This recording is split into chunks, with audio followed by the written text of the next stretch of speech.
What's up, guys? Welcome to Banjo-Kazooie. This is episode 22, and we're back here in Click Clock Wood, specifically the winter level, and we're trying to clean out this level, or clear out this level. That's a slightly more appetizing way of putting it. One of the things that I was wondering is whether... Sorry, I've been eating a bunch of pizza, so my throat's a little... I don't know how that would affect my throat, but it's definitely giving me a little bit of reflux. So, one of the things I was wondering was, well, where are the last several notes? And I was also wondering, where's the last two jiggies that we have in this level? And I was wondering if there was one of them for killing all the snowmen, but... Oh yeah, my sinuses. I should blow my nose. It's like... something allergies, but I've barely been outside all day.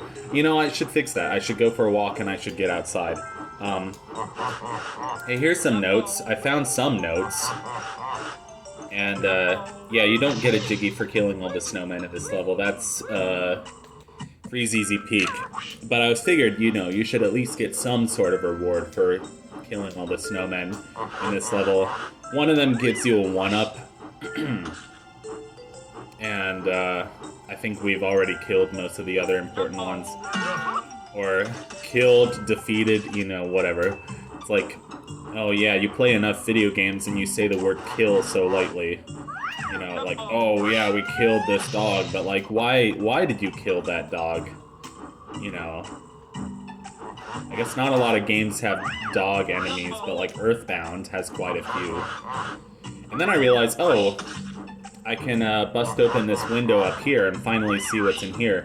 I think this is the only level where you can bust open this window, which is interesting because they keep teasing you with it. They keep being like, hey, see this like window over here that's kind of poking out from the tree? Like kind of a Pinocchio nose type little like protrusion. Protrusion, I think, is the correct word. It just sounds funny because I'm saying the words all wrong, you know? Anyway, how's everybody doing?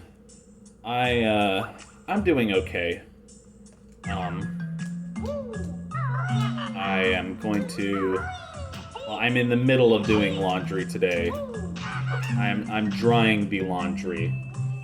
But the dryer is in the lobby of my building, so that's why you don't hear it running. Yeah, my dryer broke, for whatever reason. And it might have had something to do with the time I had a fit and, like, banged my head on the dryer. But, yeah, anyway. Hey, we found all the honeycombs in this level, all the honeycombs in the game. And there's this weird acorn sticking out from the tree. Oh yeah, there's 2 acorns in the fall level that I didn't find. Yeah. Speaking of levels where you keep having to change the seasons, it was kind of fun that Fermata Forest was the last light bulb I had to go find in Jimmy and the Pulsating Mass. Now that I've played through Jimmy and the Pulsating Mass, like, twice now, except neither time have I actually defeated the final boss, but that game just owes so much to Earthbound. I want to play the original Earthbound now. I got me intrigued, you know, and I would really like to have a Super Nintendo emulator, you know.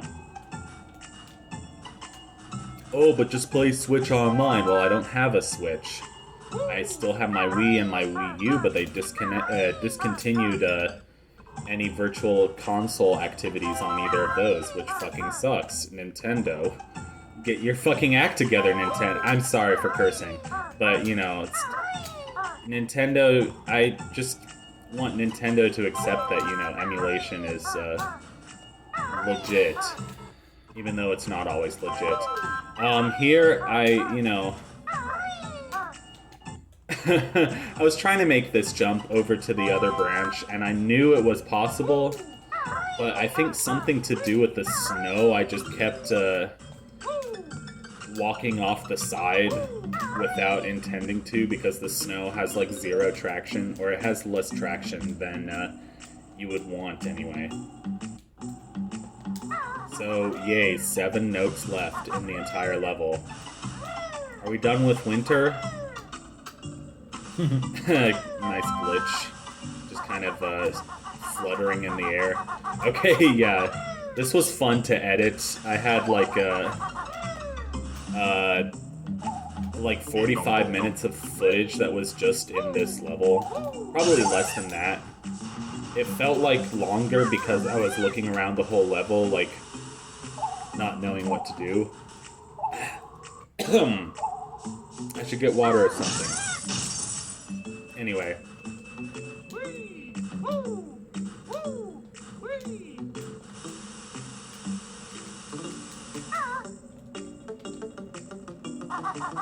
I was looking around the whole level for a while and never really found anything useful, so...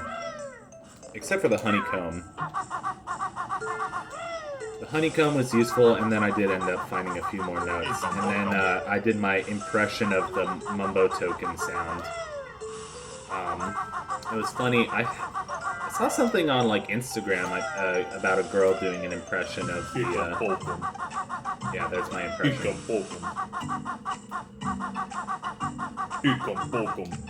Yeah, I did it a few more times to be safe. I think I can do a pretty good Ikum Bokum.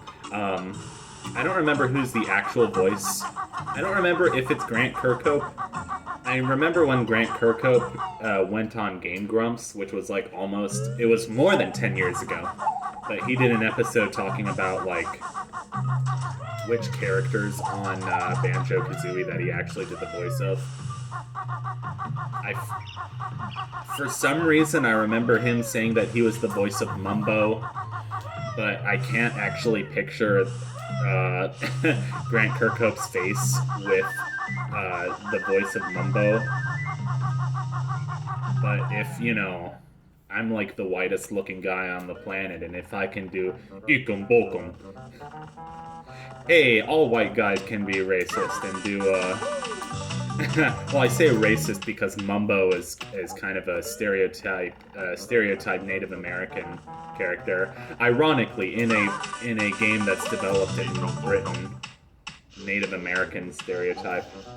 But I guess, you know, if they are in Britain, then they are away from American culture, and they don't realize sort of the harm of Native American stereotypes. So it sort of makes sense. I've been finally playing Donkey Kong 64. It's been pretty exciting. That game is so wacky and wild and wonderful. I love it, and it's also so janky and so difficult, and some of the controls are just terrible. I don't know. It's a game that's like amazing, and I love it, and it's also such a broken game. Excuse me. At the same time, I've noticed that I've had a lot of difficulty in games with flying controls, or anything that takes really precise aiming, like having to ride Epona and shoot your bow and arrow in pretty much any Zelda game, but especially Ocarina. Hey, there's one acorn. We have to find 1 or 2 more acorns. I think 1 more. Yeah, and I eventually did find it. But, yeah, the controlling Diddy's rocket in Angry Aztec was actually awful. I hope I don't have to do that again anytime soon. And then also in Angry Aztec, the tiny race against the fucking beetle is not something that I'm looking forward to doing in any universe, in any multiverse, in any timeline. I'm trying to make a funny joke, but I'm not sure which statement of phrase is the funniest. I'm not sure why there are all these leaves sticking out of the tree. They don't actually go anywhere. They're just kind of a funny shortcut. It's like, oh, why do I keep overshooting this jump? It's not that hard of a jump.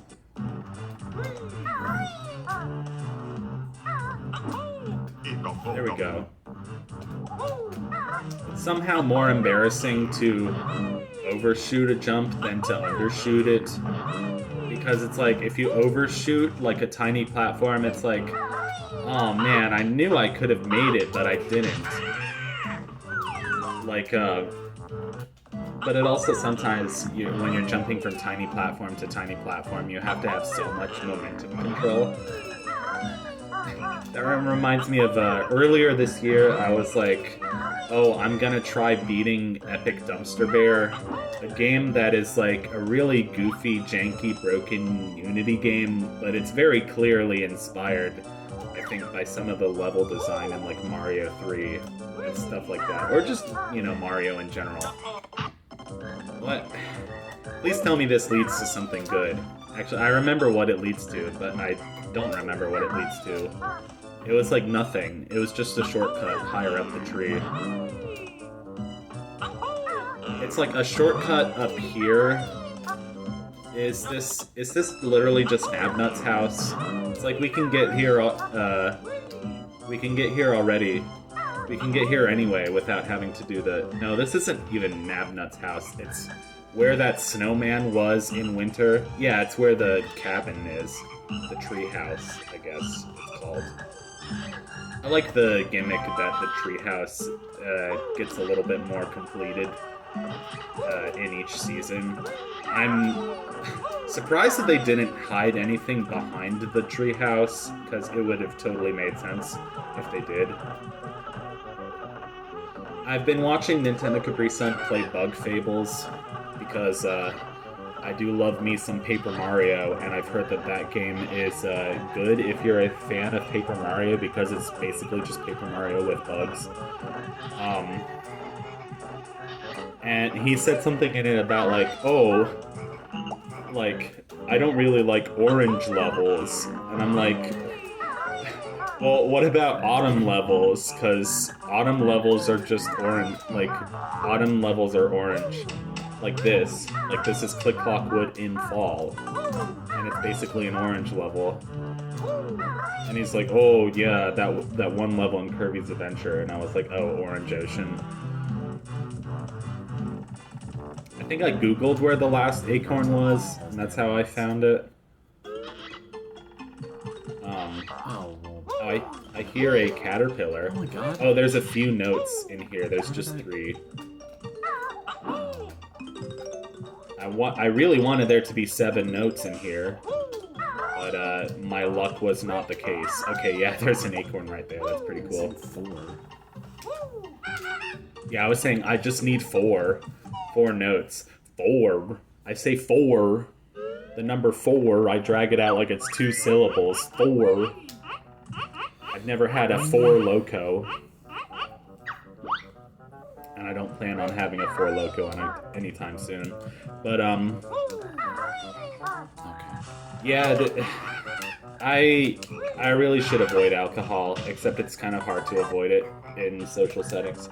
But, alcohol makes me both depressed and angry, and, it's pretty bad, so, I've never made smart decisions after having alcohol, and even just, like, a little amount, well, yeah, no. So anyway, I will not give in to the peer pressure. But I was just making a joke because I say 4 with 2 syllables. The Jinjos. Yeah, so I'm missing 1 Jinjo. And that Jinjo is in the... This wouldn't be grass. This would be wheat, right? So this was really funny. Of course, I'm halfway under the wheat. And then the camera's stuck in a really odd corner, and the bees are chasing me. So I'm doing like the final, like the triumph dance for collecting all the jiggies in the level, while the camera is just having a fucking seizure. So that's pretty fun. So yeah, we only got 96 notes, but I was kind of tired of looking everywhere, so I was just like, screw it. We got 98 notes, or was it 92?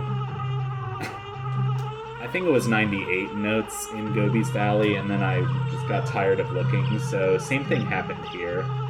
And I know I looked everywhere in Rusty Bucket Bay, and I eventually did find them. But I don't think that I'm going to be missing out on too much. I don't know if I'm going to be missing, like, the true ending if I don't get all 1,000 notes in the game. I'm not sure what the exact criteria are for the Criterion Collection. No, the secret final true ending of the game or whatever. But that's fine. We still played through all of Banjo-Kazooie pretty much, and we're gonna be doing the final level, I guess, final shenanigans. It's not really a final level, it's like final shenanigans in the next video. That's the best way to describe it without, spoiling what it is. Yeah, see, I suck at flying controls. Also, I love this bee. It's so fat and goofy. The way it's designed, it looks very much like something from Sesame Street. The fact that it has the belt and the pants and the backpack, it's so cute. I can't get over the way it moves its arms around. It looks like something from Sesame Street.